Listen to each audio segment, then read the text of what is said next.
Hello everyone, আমি ঝুমুর। আমার নতুন একটি ভিডিওতে আপনাদের সকলকে অনেক অনেক ভালোবাসা। আশা করি আপনারা সবাই খুব খুব ভালো আছেন, আর আমরাও বেশ ভালোই আছি। তো আজকে এখন বাজে সকাল 7:30। আমি গাছের কিছু ফুল তুলছিলাম, আর আমার গাছে কয়েকটা লঙ্কা হয়েছে, সেটাকেই ভিডিওতে তুলে রাখলাম। আজকে সকালটা বেশ সুন্দর, একদম ঝকঝকে আকাশ। তো আমি আজকে রান্না করতে করতে সেলফিও তুলেছি। যদিও আজকে কিন্তু আমার রান্নার তাড়াটা অনেক অনেক বেশি ছিল। না, আজকে কোথাও আমি যাচ্ছি না কালকের মতো। তবে আজকে আমার হাজবেন্ড বেরোবে 9:30টার সময়। তো এখন তো আমি বললাম 7:30 বাজে, কিন্তু শাকটা আজকে আমি রান্না করবো। যেহেতু কালকে এনেছে, ভাবলাম টাটকা টাটকাই রান্না করি। এই শাকটাকে বলে বেঁতে শাক। গ্রাম বাংলার অনেকেই জানে, বয়স্করা সবাই প্রায় জানেন এই শাকটাকে বেঁতে শাক বলে। এই শাকটা আমার কিন্তু ভীষণ পছন্দের, আর আমার থেকেও বেশি পছন্দের আমার হাজবেন্ডের। তো এই শাকটাকে বাছতে তো ভালো করে হবে, আর দ্বিতীয় কথা হচ্ছে খুব ভালো করে ধুতেই হবে, না হলে কিন্তু এতে প্রচুর প্রচুর বালি থাকে। বালি মানে এক ধরনের মিহি মিহি বালি, যেটা ভালো করে না ধোয়া হলে শাকের গায়ে গায়ে লেগেই থাকে। শাকটা বাছতে বাছতে ভাবছিলাম মাছটাকে ভালো করে ধুয়ে নিই। ফ্রিজ থেকে বার করে রেখেছিলাম। তো এখানে আমি প্রথমে লবণ দিয়ে ভালো করে কচলে নিয়ে তারপরে এটাকে ভালো করে আমি 3-4 বার ধুয়ে নিয়েছি। ধুয়ে নেওয়ার পরে এটাকে লবণ হলুদ কিছুক্ষণ মাখাতেই হবে, না হলে এটাকে ভাজতে গেলে যদি এই মাছের জলটা বেশি থাকে তাহলে আবার বেশি ফাটবে। তাই এটাকে আগে ভালো করে লবণ হলুদ মাখিয়ে একপাশে রেখে দিয়ে তারপরে আমি আবার কিন্তু শাক বাছা শুরু করেছিলাম। তো যাই হোক, এখানে লবণ হলুদ আমি এখন সুন্দর করে মাখিয়ে দিচ্ছি। এই মাছটায় যেহেতু আঁশ নেই, তাই লবণ হলুদ ছাড়াও কাঁচা তেল অবশ্যই কিন্তু দিতে হয়, না হলে কিন্তু ভীষণ ফাটে। অনেকেই বয়স্করা জানেন যে আঁশ ছাড়া মাছে একটু কাঁচা তেল মাখিয়ে রাখলে লবণ হলুদের সাথে, তাহলে কিন্তু ফাটাফাটি ব্যাপারটা একটু কমই হয়। এই যে এবার আমি তাও বাকি শাকটাকে এবার আমি সুন্দর করে যাই হোক বেছে তুলে নিয়েছি। আজকের শাকটা কিন্তু আমি বেগুন আর শিম দেবো, মানে যে বেগুনটা রাখা আছে এই বেগুনটা দেবো, আর সঙ্গে কিছুটা শিম দেবো। আর এখানে দেবো হচ্ছে তেলের ওপরে আমি দেবো হচ্ছে কিছু রসুনটা আমি আজকে বাছার সময় পাইনি, ওটাকে কিন্তু আমার হাজব্যান্ডকে দিয়েই বাঁচিয়েছিলাম যে তুমি একটু বেছে দাও, তারপরে তুমি স্নান করবে। তো ওর চাটা খেয়ে হাতের কাজ কমপ্লিট করে তারপরে কিন্তু রসুনটা আমাকে বেছে দিয়েছিল। তো এখানে তো এখন তেল গরম হয়ে গেছে। তো আমি এখন প্রথমে মাছগুলো এখানে ছেড়ে দিচ্ছি, কিন্তু মাছগুলো তেলের ওপরে দেওয়ার সাথে সাথে যেভাবে ফাটা শুরু করেছিল আমার পক্ষে তো এখানে সম্ভবই হচ্ছিল না। যাই হোক, খুব সাবধানে আমি মাছগুলো আস্তে করে ছেড়ে দিয়েছি। তবে আমার যতগুলো প্লেট আছে তার ভিতরে একটা প্লেটও কিন্তু আমার এই ভাইরাল কড়াইয়ে সেট হয় না। তাই আমার বড় হাঁড়ির যে ঢাকনাটা আছে সেটা দিয়েই কিন্তু আমাকে এই কড়াইটাকে ঢাকতে হয়। তো যাই হোক, এখানে আমি শাকগুলোকে খুব ভালো করে ধুয়ে নিচ্ছিলাম, যাতে একটুও বালি না থাকে, কারণ বালি থাকলে সেটা খুব অস্বস্তিকর হয়ে যায় খাওয়া, আর খাওয়াটাও উচিত না, এটাও তো ঠিক। তাই আমি খুব ভালো করে এখানে 4 বার ধুয়ে নিয়েছি শাকগুলোকে ভালো করে।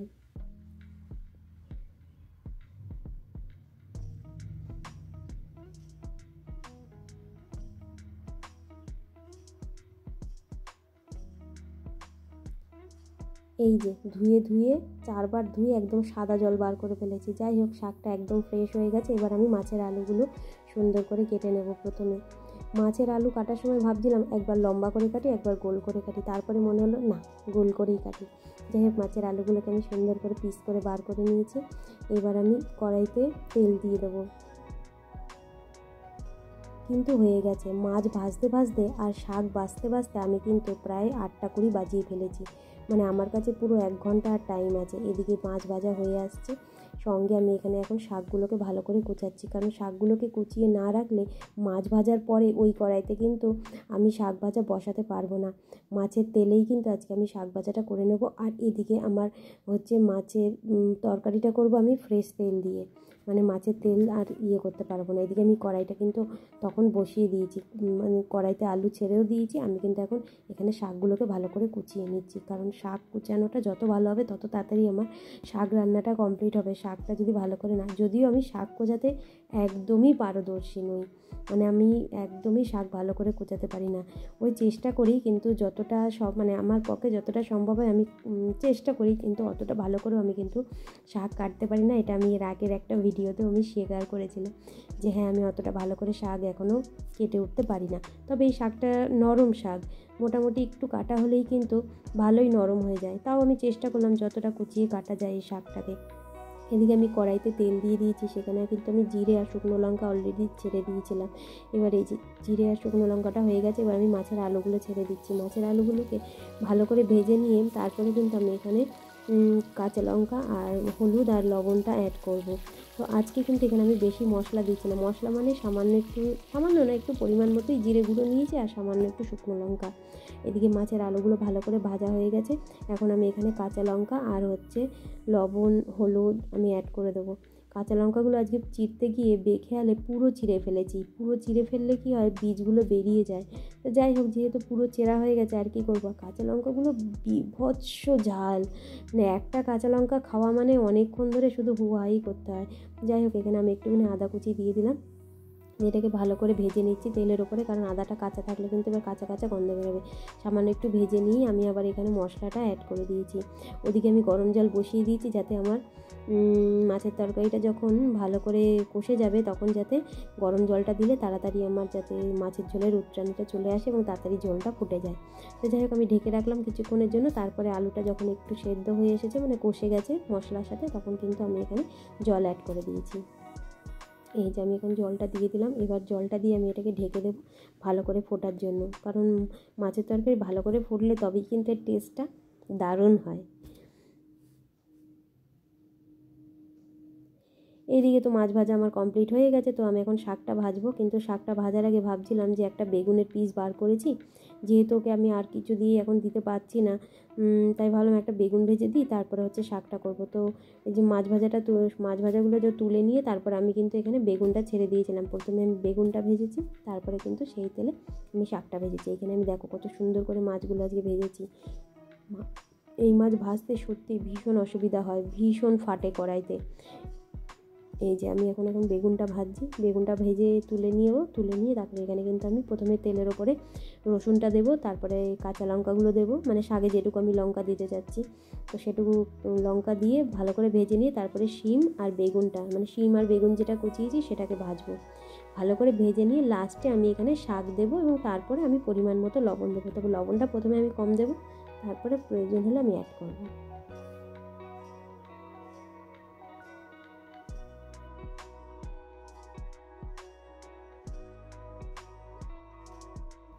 দেয়া হয়ে গেছে আমার শিম বেগুন, তাড়াতাড়ি ভাজা হয়ে যায়। তারপরে আমি ওর ভিতরে শাকটা দিই, তাড়াতাড়ি নেড়ে চেড়ে তাড়াতাড়ি নামাই। ওইদিকে তো স্নান করতে চলে গেছে, তো গিজারের সুইচটা দেওয়া ছিল, তো সেটা আমার প্রথমে মনেই ছিল না। রান্না করতে করতে একখানা শাক তো পুরো গোটাই রয়ে গেছে, ওটাকে আবার তুলে আবার কুচি কুচি করে কেটে তারপরে আমি আবার কড়াইতে দিয়েছি। এর মাঝখানে তো দেখলে আবার সেলফিও তুলেছি। তো এখানে এখন শাকটা গোটা ছিল, সেটাকে প্রথমে হাতে ভাঙার চেষ্টা করছিলাম, দেখলাম ডাল গলছে না, মানে কাজ হচ্ছে না। তারপর ওটাকে আবার কুচালাম, আবার দিলাম, তারপরে আমি অল্প একটু লবণ অ্যাড করেছি। ও লবণ অ্যাড করে ভালো করে জলটাকে শুকাতে দিয়েছি। প্রথমে একটু হাই ফ্লেমেই দিয়েছি, কারণ তাড়া ছিল। অলমোস্ট তখন 9টা প্রায় বেজে গেছে, আর ও তখন স্নানেও চলে গেছে। কিন্তু আমি গিজারের সুইচটা বন্ধ করতে ভুলে গেছিলাম, তো আমি আবার শাক রান্না করতে করতে আবার দৌড়েছি ওদিকে গিজারের সুইচটা বন্ধ করার জন্য। এই যে এখানে নেড়েচেড়ে এখন শাকটা ভালো করে আরেকটু মজতে হবে, না হলে খেতে পারবে না, এখনও কাঁচা কাঁচা ব্যাপার আছে। এই যে আমার শাকটা হয়ে গেছে। প্রথমে বললাম যে বেগুন ভাজাটা পুরোটাই ওর জন্য করেছিলাম, কিন্তু বেগুন ভাজাটা বললো আমি পুরোটা নেবো না, তাই থালাটা ধুয়ে আগে আমি বেগুন ভাজাটা অর্ধেকটা ওকে দিয়ে দিয়েছি। আর এই যে এখন শাকটা নামাচ্ছি, এবার ওকে শাকটা দেবো। আর এদিকে আমার মাছের ঝোলও ফুটে গেছে, এবার আমি জাস্ট ঝোলের উপরে মাছটা ছেড়ে দিচ্ছি। মাছটা একটুখানি ভালো করে ফুটে গেলেই সামান্য একটু শুধু গরম মশলা দেবো, একদম মানে জাস্ট 2 চিমটির মতো গরম মশলা দেবো। গরম মশলা দিয়ে আমি জাস্ট লবণটা চেক করে এটা নামিয়ে দেবো। এই যে এখানে মাছের ঝোলটা আমার হয়ে এসছে। অবশ্যই এখানে আমি 2টো আলু ইয়ে করে দিয়েছিলাম, ম্যাশ করে দিয়েছিলাম যাতে ঝোলটা পাতলা পাতলা না হয়। অবশ্য কালকের থেকে আজকে কিন্তু আমি একটু বেশি মশলা দিয়েছি, মানে জিরে গুঁড়োটা একটু বেশি দিয়েছিলাম, কারণ কি কালকের ঝোলটা দেখলাম একটু বেশ পাতলা পাতলা লাগছিলো, যেন আজকে আমি একটু জিরে গুঁড়োটা বেশি দিয়েছি। আর 2টো আলু অবশ্যই আমি এখানে ঝোলের মধ্যে ম্যাশ করে দিয়েছি যাতে ঝোলটা একটু গাঢ় গাঢ় হয়। তো এখানে আমার তো মাছের ঝোল হয়ে গেছে, অলমোস্ট ওর স্নানও হয়ে গেছিলো সে তখন। এবার ওকে আমি খেতে দিয়ে দিয়েছিলাম। কিন্তু আরেকটা যেটা আমি পরে হচ্ছে ভেজ ডালটা করেছিলাম, সেই ভেজ ডালটা কিন্তু আমি ওকে দিতে পারিনি, কারণ সেটা আমি পরে রান্না করেছি। ততক্ষণে ও খেয়ে বেরিয়ে চলে গেছিলো। তারপরে যেহেতু আজকে ছোটো বাবুর স্কুলের ছুটি ছিল, তো ওকে তুলেছি, তারপরে ওকে ব্রাশ ট্রাশ করিয়ে ওকে ব্রেকফাস্টটা খাইয়ে আমি আবার আমার দেওরের ছেলের সাথে ওকে খেলতে দিয়ে আসলাম।